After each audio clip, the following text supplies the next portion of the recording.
Good afternoon to everyone. I'm truly delighted to be here amongst you. And I really mean this. Besides my passion for cinema and traveling, what I love most is to be with young people like you, to interact,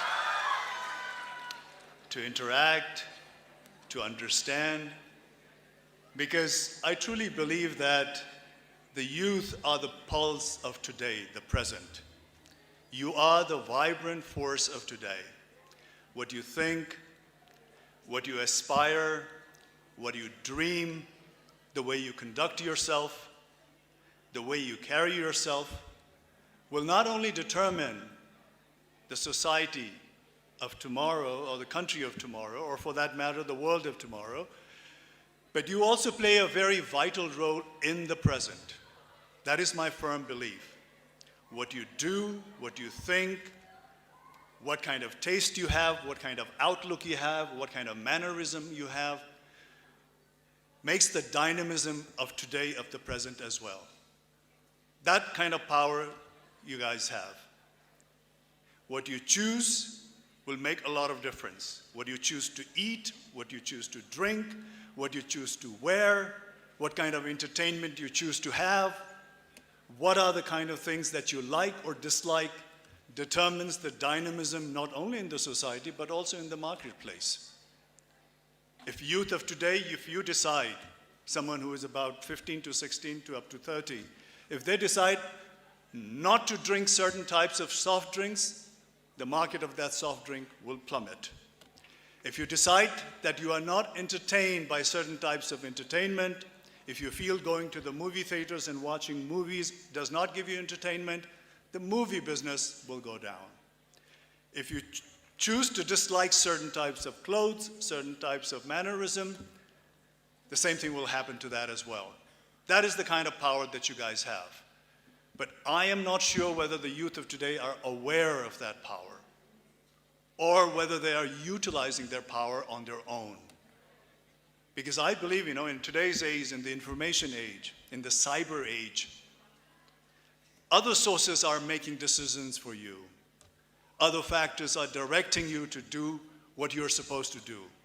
What kind of fun you should have, what kind of food you should enjoy, what kind of entertainment you should have, what kind of clothing you should wear, what kind of gadgets you should own.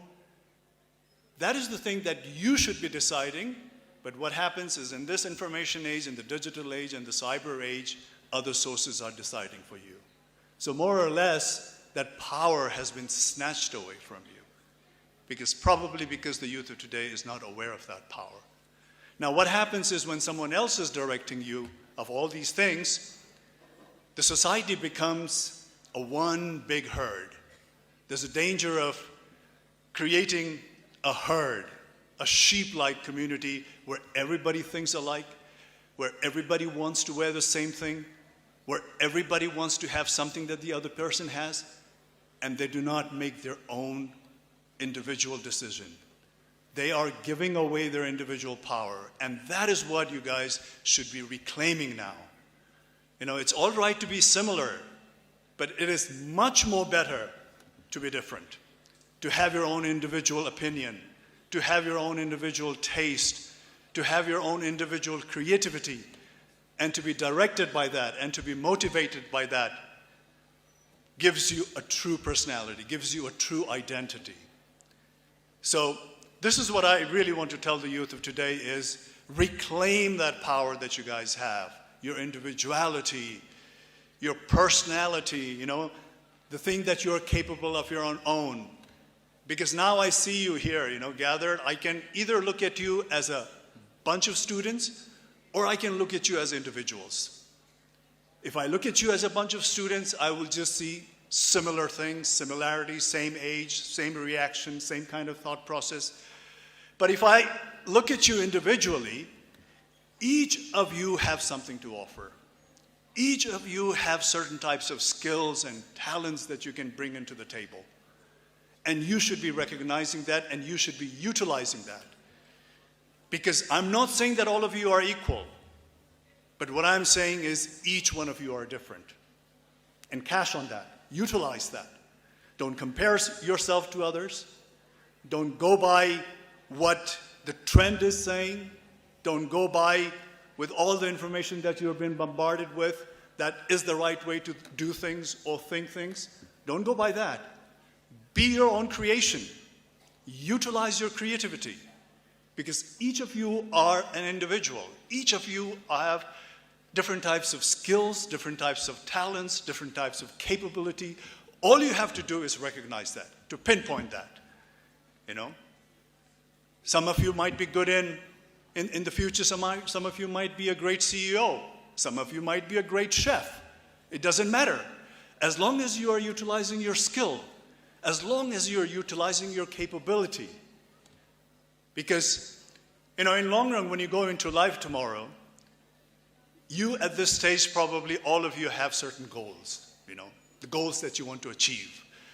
You're probably saying that I want to excel in this, I want to become this, I want to become a great banker maybe, I want to become a great CEO in the future maybe. And you make a certain goals for yourself. But let me tell you, goal is not the end by itself. What you think as a goal is only the means. What you should actually aspire for is the growth in you. And the growth happens on an everyday basis. How to grow better, how to be a better person, how to achieve better things, so that ultimately one day you'll be in your goals. Once you have put your goals in place, according to the capacity and capability that you have, on a day-to-day basis, what you should concentrate on is how to grow better. Forget about your goal. As long as you're growing better each day, as long as you're learning each day, as long as you're being a better person each day, ultimately, if you get the goal, you become a very, very capable person. And even if you don't get the goal, what happens is that you will not be empty-handed. You would have become a better person, and you will end up doing something or the other.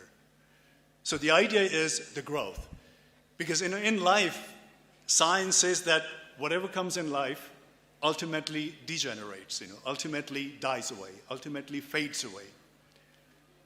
You're born, you grow, you reach a certain peak, and then your decline starts, and then you meet your end. Everything happens like that.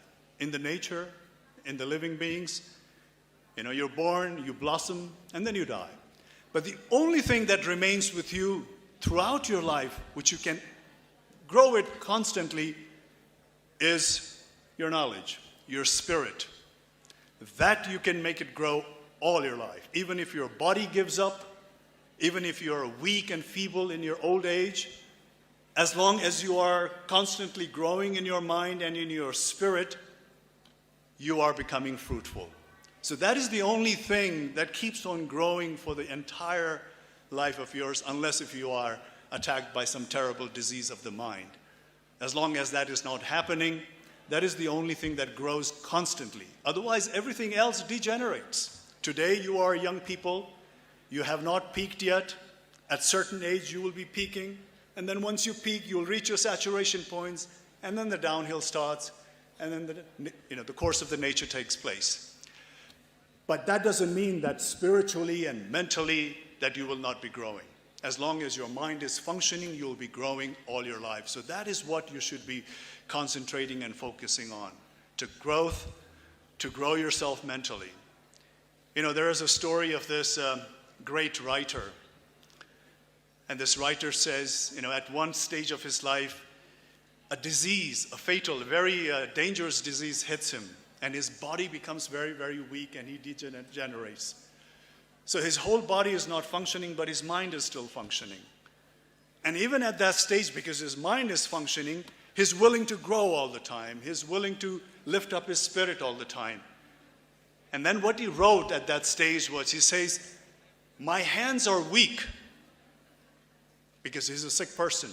He's an old person. He says, "My hands are weak, but my writing is strong." He says, "I have lost my speech, but my voice is strong." He says, "I have diminished," but then he says, "I have grown at the same time." So that is what happens. As long as you're concentrating on becoming a better person, growing all the time, that will, complete you as a human being, and that will be by your side all your life. So that is what you should concentrate on. As long as you're growing, there's no doubt that if you have known your capacity and your capability, and if you have set a goal, you will definitely reach a goal.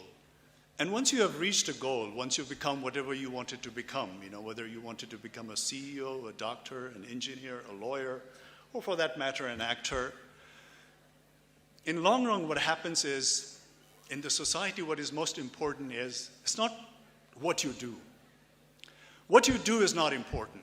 A lot of people concentrate on what they are doing, They're saying, what I do? I'm a doctor.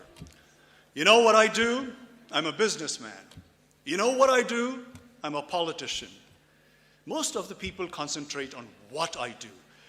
But the emphasis should be on why I do what I'm doing. If you're able to get that message across of why you are doing what you are doing, the society respects you even more. They admire you even more, and your achievement becomes a true achievement. If you are able to explain why you are doing what you are doing, if a doctor is able to explain why he has become a doctor, what is the reason he has become a doctor, what kind of contribution he wants to make to the society. If a politician, instead of concentrating on what he is, if he concentrates on why is he what he is, then the society respects him more. He will be able to clarify why he wants to be a politician. What are the reasons he wants to be the politician? If he can get that message across, the society will accept him and respect him even more. And for that matter, even an actor. If I keep on saying that I'm an actor, what I do, I'm an actor, what are you? I'm a superstar. If I only say that, and if I'm not able to disseminate the message of why I'm doing what I'm doing, why am I contributing all my years in an acting field? Why did I start my acting career? What was the reason why I wanted to be an actor? If I'm able to put that message across to the society, the respect and the acceptance comes much more easily. So don't concentrate on what you want to become. Try to find out an answer why you want to become whatever you want to become. What is the reason? Why is it that you want to be whatever you want to be? Ask yourself. And for that, you need a certain type of awareness. Awareness is the most important thing. When I'm saying awareness is the most important thing, is because, as a human being, we are more or less made in the same fashion, in the same manner. After all, we're all humans. We have similar emotions, whether we are a great scientist or we are an ordinary person. We have similar emotions, we have similar mechanism, we react to similar things. But if you are aware, the people who are aware, they get the same actions done to them, but the people who are aware, they react differently. If someone makes you angry, if you are not aware of your emotions, you intend to get angry and retaliate. But if you're aware of your emotions, that might give you a realization that how am I going to control my actions? How am I going to behave in this manner? So awareness is very, very important. Having emotions is not a big deal. Don't try to say that I'm a good person, I don't get angry, I don't like to do this or do that, I'm a very nice person. Don't say that, because we're all affected by the human emotions. We're all affected by anger, we're all affected by love, we're all affected by disappointments, we're all affected by success in the same manner. But it is the people who are aware that channelize it differently. We come to know how to channelize our emotions, and that becomes very, very important. And I think a person who is aware will be able to, determine its future and its future path in a more accurate way. There was a person who was in a concentration camp. You guys know what a concentration camp is? During Second World War, in the Nazi time, Hitler time, he put a lot of people in the concentration camp, and they were, at one point or the other, going to be killed. And there was one prisoner who said that he can look at the faces of the prisoners and say that, I know who is going to live out this prison time and who is going to succumb to it. Who is going to give up or who is going to live it out and fight it. He could almost make it out by the mannerism and the expressions of their face. And that is because, you see, you can rob everything out of you. People can take away your money, people can take away your clothing, people can take away your possessions. But what they cannot take away is how you react to a situation. How are you going to react to a situation is going to be with you, and that is going to be your power. If some people teases you, it is within your power how you're going to react. That power, nobody is going to snatch it away. If somebody says, I'm going to kill you, how you're going to react to that is your power. That power no one can steal away from you. If somebody comes to your house and robs everything, how you're going to react to that situation is up to you. So the person who knows how to react in a situation is the person who is finally going to reach his destination. And I think that is very, very important.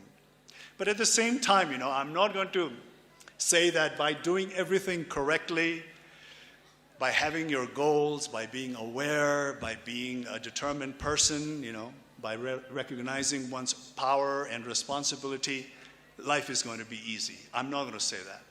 Nobody said life is going to be easy. Life is not a bed of roses. Life is going to be tough. Life is going to have challenges along the way. Life will always have challenges and hurdles.